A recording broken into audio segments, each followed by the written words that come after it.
You go first, Martin. Well, I'm Martin Ward, I'm the clerk of the meeting, and one of several clerks in operation this year, because we've got a joint event with the yearly meeting gathering, and one of our challenges has been fitting the yearly meeting business in the framework of a wider gathering. And unlike a residential yearly meeting, with quite a number of people present who won't be taking part in the yearly meeting, and some people maybe family or friends, and wanted to take part in the gathering, but with no particular interest in the yearly meeting business, other people who want to be able to dip into the yearly meeting business, and other people who are coming wanting something as close as possible to a residential yearly meeting as they're used to. I'm Liz Birch, I'm the first assistant clerk of the yearly meeting, and by virtue of that also clerk of the agenda committee. So we've been operating, as Martin said, in a slightly different way this year than our usual pattern, which has been quite interesting. Lots to reflect on, I think, and think about the future years.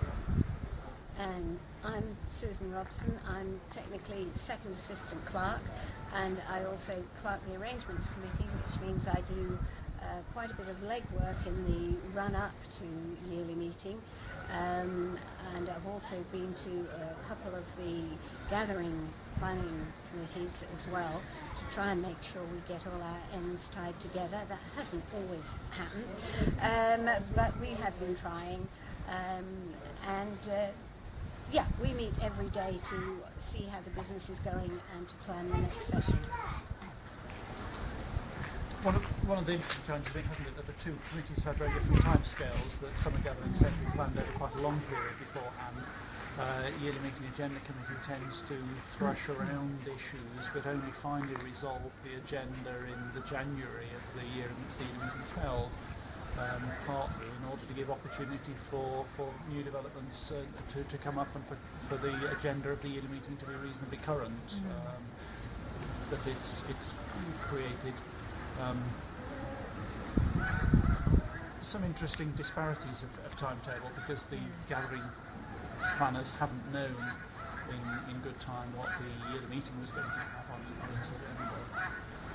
But it's also been interesting for agenda committee to think, something that I think the committees wanted to do over quite a long period, is to have a longer view of what might come to yearly meetings, and it's difficult getting the balance between that, where we can build up agenda items over a period of years and develop things on, and as you say, responding to the needs of the current time, the yearly meeting where it is now, and trying to keep enough time to be flexible for that.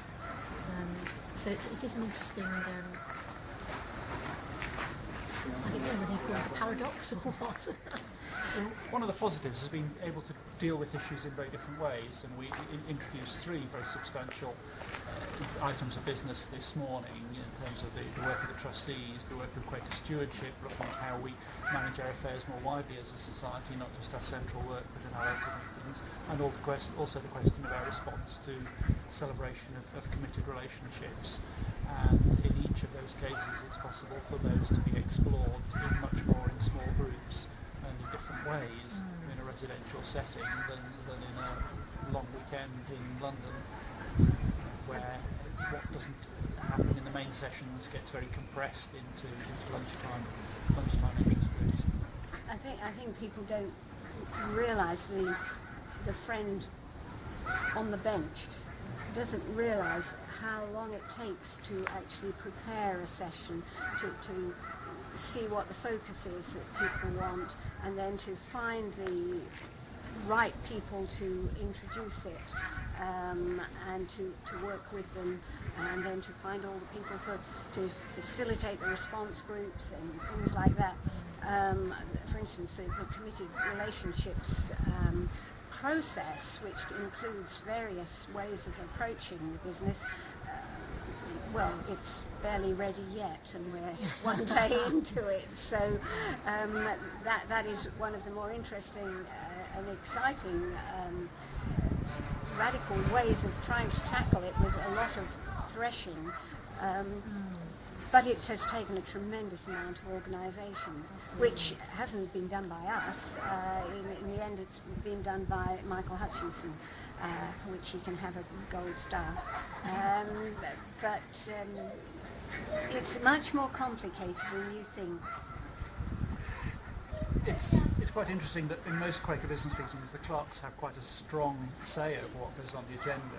In the case of the yearly meeting, actually, it's very much a committee decision, and the clerks have relatively little influence over the subjects that come onto the agenda.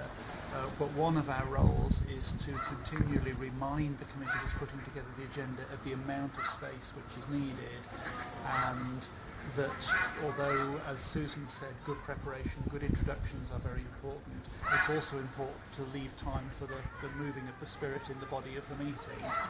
And I'm pleased that we've managed to protect at least one space on Friday morning that doesn't have any agenda on it at the moment, where we've got the possibility to go where the spirit leads the meeting and take on continuation of issues that have come before us that need more work, or even to bring things to the yearly meeting that haven't been prepared and haven't been through this sort of agenda Because the freshening process. practice of the way that agenda committee works is that Martin, as clerk of the yearly meeting, is a member of the committee, or I guess ex officio, and Susan and I are clerk and assistant clerk of the agenda committee.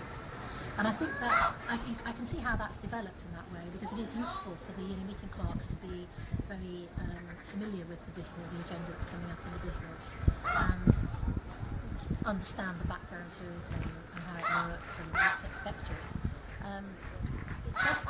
It also means that Martin's freed up during agenda committee minutes to keep an eye on things, how he thinks it will actually feel in the early meeting session, and remind the committee when it's getting a bit carried away, and trying to cram too much into the time that we'll have at the early meeting.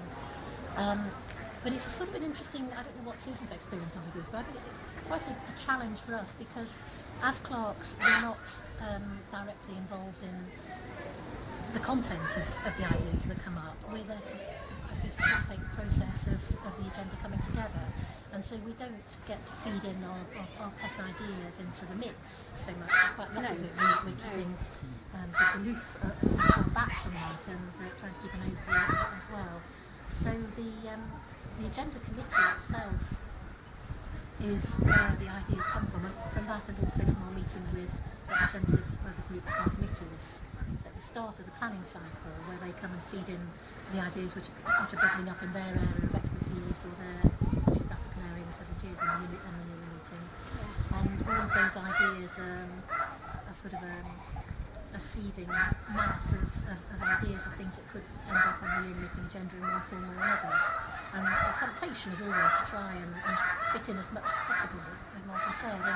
And sometimes we do have to remind ourselves as a committee that there's only a limited amount of time and energy, and that can be more helpful for the yearly meeting to have one matter clearly presented with actual action that the yearly meeting can take, rather than a hodgepodge which tries to encompass everything that's been discussed in the planning cycle. I'm not sure if the geese are saying we've done enough. They may well be doing, but there is one point that I think is important for people to know, and that possibly I have to check this out with you, Martin, but it is technically possible for monthly meetings, area meetings, to start a concern and for it to come through and enter at the beginning of the planning cycle. And this is something that doesn't happen very often, that we would be glad to see happen more often. Yes. I think particularly an area meeting which had done work on an issue itself and had then got to a point where it felt that discernment by the area meeting as a whole would be helpful. So not something where the area meeting thinks, oh, this is a bit too difficult for us, we'll send it off to the area meeting, something where they're engaged and active, and we'll be hearing about some examples of that sort of engagement tomorrow. Or Thursday. Yes.